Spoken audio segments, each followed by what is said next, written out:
Social media पर channel Mahalakshmi की ओर से आप सभी के पास सादर जयजयत करते हैं। आज की शुरुआत कुछ खास बात। आज खबरें हैं 8 पर कुछ है ध्यान से सुनने वाली बात। मैं चित्र देख रहे हैं आप, इसके बारे में बात करेंगे पर आपको बताएंगे आज क्या बहू बेटा माँ बाप बन सकते हैं। पर ऐसा ही हुआ है। फिर एक बार तीर्थंकर पत्रिका वाले नृत्य, डांस, फूहड़ गाने पर अश्लीलता परोसी गई, वह भी बताएंगे। एआई की मार जैन समाज पर बहुत जबरदस्त पड़ रही है, विशेषकर दिगंबर जैन समाज है, वह भी बताएंगे। नदी के पाट के बीच में कौन से साधु पहुंच गए, कैसे हैं। आज खबरें बहुत है पर इस चित्र से शुरू कर रहे हैं आपके पास। देख रहे हैं आप महावीर स्वामी के जन्म कल्याण के समय तीर्थंकर प्रतिमा पर यह है हैप्पी बर्थडे टू यू। कहाँ जा रहे हैं हमारे संस्कार। ये पाश्चात्य सभ्यता ने हम सारे संस्कारों को बिल्कुल संस्कारहीन कर दिया है। अरे हमें हैप्पी बर्थडे के और जन्म कल्याण के बीच में फ़र्क की गहराई, इतनी लंबी दूरी पाठ है, उसे कैसे हमने जोड़ लिया है। एक चित्र दिखा रहे हैं, ऐसे कुछ चित्र और भी हैं पर आज एक से समझ लीजिए। अपनी बुद्धि को सही लगाइए। सोशल मीडिया में तो कम से कम इस तरह मत करिए अगर कहीं गलती हुई है और फिर आप कहेंगे हम क्यों कर रहे हैं। सिर्फ इसलिए नुमाइश सारी दुनिया में कर दी और जब आपके पास दी तो आपने कह दिया बदनाम कर दी। आगे देखते हैं। पहले आपको एक गार्डन में गार्डन कर दिया। आपको अयोध्या के राजपर्व है ये भगवान ऋषभदेव उद्यान, राजकीय उद्यान सरकार का ही है, सरकार मेंटेन करती है। और इसके अंदर चैनल महालक्ष्मी टीम कुछ समय पहले पहुंची थी। पहले आपको दिखा रहे हैं, बहुत व्यवस्थित रूप से है। 30 साल पहले गणनीय का ज्ञानमती माता जी के आशीर्वाद से सरकार द्वारा ये उद्यान में प्रतिमा लगाई गई प्रथम तीर्थंकर आदिनाथ भगवान की, और कुछ लोग बोलते हैं बुद्ध और महावीर भगवान की, वो बात अलग है। पर देख रहे हैं कितने रोज से 2016 में इसका जीर्णोद्धार कराया गया, मंदिर के रखरखाव मेंटेनेंस किया गया अखिलेश जी के द्वारा। पर आज इसलिए बता रहे हैं कि अब यहाँ पर भी फूहड़ डांस करने लड़कियाँ आने लगी हैं। जो आती रहे इधर दर्शन करने के लिए, बस वो यहाँ पहुँच जाती है और फिर यहाँ पर आके रील बनाती हैं। उसने कितना गंदा लगता है। और वो कहती है तो बुद्ध के सामने कर रहे हैं, आपको जैन वो क्या मतलब है। दिखाते हैं आपको फूहड़ नृत्य भी। हाथ जोड़ के निवेदन है इन से सभी से, क्यों तीर्थंकर प्रतिमाओं का अनादर करते हैं आप। आपको नृत्य करनी है, फूहड़ करना है, वो जाओ वहाँ जाओ बनाओ जहाँ पर कैमरा भी मोबाइल भी अंदर ले जाने नहीं दिया जाता। और यहाँ पर आके आप तीर्थंकर प्रतिमा को अनादर करते हैं, फिर कहते हैं जैन समाज वाले कभी कार्यवाही नहीं करते हैं, और करते हैं तो हाथ जोड़ के सब क्षमा मांग लेते हैं। मूड बद्री के दृश्य हैं वीडियो के साथ भेजे हैं ध्वजारोहण की बात कहकर मुंशी दिव्य सागर जी महाराज जी ने, और हमें ही बताया है कि हमने कहा ये कैसे आप ध्वजारोहण कह रहे हैं। कह रहे हैं मैंने प्रमाणित करके एक पोस्ट पे मुझे लिख कर आया है कि मूड बद्री में इसी तरह ध्वजारोहण होता है। ध्वजारोहण देख रहे हैं क्या है, ध्वजा में क्या लग रहा है, बस लगता है जैसे कोई बलि की प्रथा का सांकेतिक रूप से इस्तेमाल किया गया है। यह मनुष्य का कहना है कि अगर ऐसी कोई, क्योंकि वहाँ के भट्टारक जी कहते हैं कि यह तो परंपरा है सालों से चल रही है, अगर यह परंपरा चल रही है तो यक्षिणी के रूप में रख रहे हैं या ध्वजा के रूप में रख रहे हैं, लगता है कि बलि के रूप में इसको संस्कारित किया जाता है। अगर ऐसी कोई प्रथा है भी तो उसे तत्काल रोकना चाहिए। आप भी देख लीजिए कि ये ध्वजारोहण हो रहा है या सांकेतिक रूप में क्या कुछ हो रहा है, जो कि हमारी आमनाओं से, जैन प्रतिमाओं के हिसाब से, जैन ध्वजा के हिसाब से बिल्कुल भी मेल नहीं खाता है।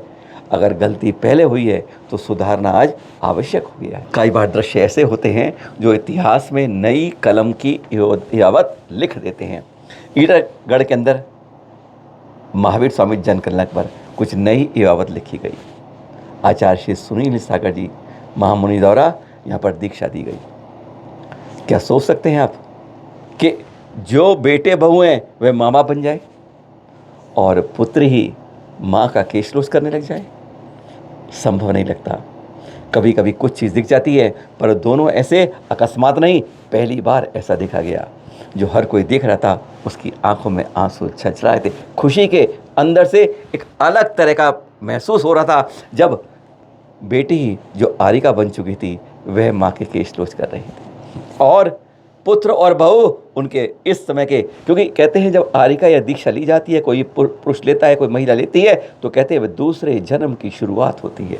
और दूसरे जन्म में बहू और बेटा ही माँ बाप बन जाते हैं। ईडरगढ़ में दीक्षा का एक वह दृश्य था जो बहुत मार्मिक था, विश्वास नहीं होता पर ऐसा सच था। नासिक के पारस लोहाड़ी जी ने हमें जानकारी भेजी है।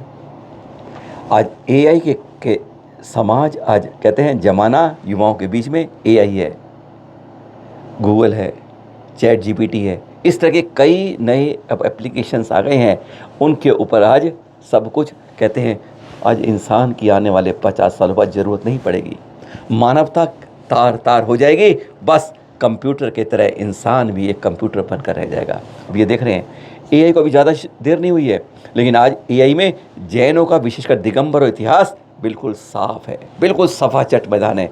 अब सर्च करना आदिनाथ तो आ जाएंगे शिव, आप सर्च करिए महावीर तो आ जाएंगे बुद्ध। ये देख रहे हैं आप, ये सारे एआई से बने जो इस बार फैल गए थे समाज में, वह सब दिखा रहे हैं महावीर जनगणना पर केवल भगवान बुद्ध नजर आ रहे हैं।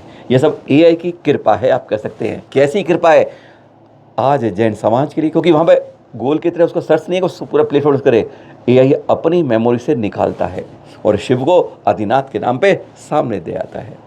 जब हम महावीर की बात करते हैं तो वह बुद्ध को परोस देता है। यह एआई का धमाल कमाल है जो दिगंबर जैन समाज से बिल्कुल अलग होके कहते हैं सारे काम में खराब हो जाता है। पारस जी का कहना है कि जैन समाज को, विशेषकर दिगंबर जैन समाज को अपनी एक अलग टीम इसके बारे में बनाने की आज आवश्यकता है, नहीं तो वर्तमान को देखते हुए आने वाले 2-3 साल में हमारे लिए बहुत ज़्यादा गंभीर परिणाम आ जाएंगे सामने। हम इस फैले हुए समाज की सच्ची बात को हम बता नहीं पाएंगे, क्योंकि आज हर कोई एआई पर ही काम करने लगता है और वह जो परोसता है वह समझ नहीं पाता है कि मैं परोस शिव जी को कर रहा हूँ या आदिनाथ भगवान को, भगवान बुद्ध को कर रहा हूँ या महावीर भगवान को। देख रहे हैं कुछ इस बार जो देखा गया था। सिंह निश्चित कर कर जिन्होंने तप उपवास के अंदर अपने पूरे संघ को एक नए आयाम प्रस्तुत कर दिए, ऐसे आचार्य श्री प्रसन्न सागर जी कुमायूं पहुँच गए हैं। अल्मोड़ा के 2000 मीटर ऊपर कहते हैं समुद्र तल से दृश्य दिखा रहे हैं, नदी के बीच में ध्यान लगा रहे हैं, आशीर्वाद दे रहे हैं। कहते हैं देवशास्त्रों की पूजा में पढ़ते हैं, बताने की ज़रूरत नहीं है, पर हाँ यह है चिंतन मनन, अरे किस रूप में हो, किस जगह हो, मुस्कुराते मिल जाएंगे, हाथ पकड़ के साथ चलते जाएंगे। और ध्यान की बात हो तो कहीं ऐसी जगह होंगे जहाँ आप नज़र नहीं आएंगे। ये दृश्य हैं, देख रहे हैं कुमायूं के अल्मोड़ा के अंदर जब आचार्य प्रधान जी बस बद्रीनाथ पहुँचने वाले हैं। मौका मिलता है विहार के साथ साथ हो लो, कहते हैं एक पंथ दो काज हो लो। अब परसों कुछ दृश्य दिखाते हैं आपको जबलपुर से। गुरुवर आचार्य श्री समय सागर जी आरमुद चर्या हो गई, उसके बाद एक छोटी बालिका लगभग 11 बजे सामने आ गई। इतनी छोटी कल्पना नहीं थी और वो तत्वार सूत की 357 गाथाओं को जैसी पारंगति मोक्ष मार्ग से नेतारम के साथ हैरानगी की बात थी। गुरुवर भी खुद थे देखकर, बस यही कहते ना, होनहार के चीखने पात समझ गए बात। हाँ कुछ एक लाइन कुछ सुना भी देते हैं। धन्य होते हैं इनके माँ बाप और संस्कार देने वाले, जिन्होंने तत्वार सूत के बारे में छोटी सी बच्ची बड़े बड़े काम करेगी, आगे समाज का नाम करेगी। सुनती जरा।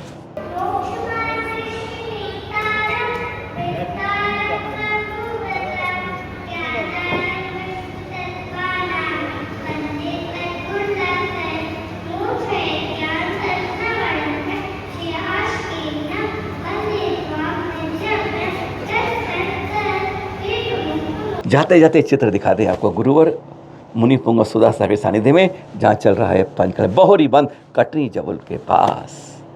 जी हाँ, जहाँ पर 11 अप्रैल को ये 16 फीट उतंग शांति सागर जी की प्रतिमा देखिए विराजित हो रही है। आज हम पाषाण को भगवान तो बना लेते हैं, पर आज उससे ज़्यादा ज़रूरत है आज हमें कि हम इस कार्यक्रम के द्वारा हम अच्छे इंसान बना सकें, अच्छे श्रावक बना सकें, अपने तीर्थों को सुरक्षित कर सकें। केवल अचल नहीं, चल तीर्थों को भी। बस यही हम भगवान भावनाते हैं कि इस बार हर चतुर्मास में एक तीर्थ सुरक्षा कलश जरूर स्थापित हो और उसमें सहयोग मिलेगा आपको भारतवर्षीय दिगंबर जैन तीर्थ क्षेत्र कमेटी से। बस आज बता दे रहे हैं क्योंकि अभी समय अब शुरू हो रहा है। फिर मिलेंगे आपके पास कुछ खास बातों के साथ। सादर जय जिनेन्द्र।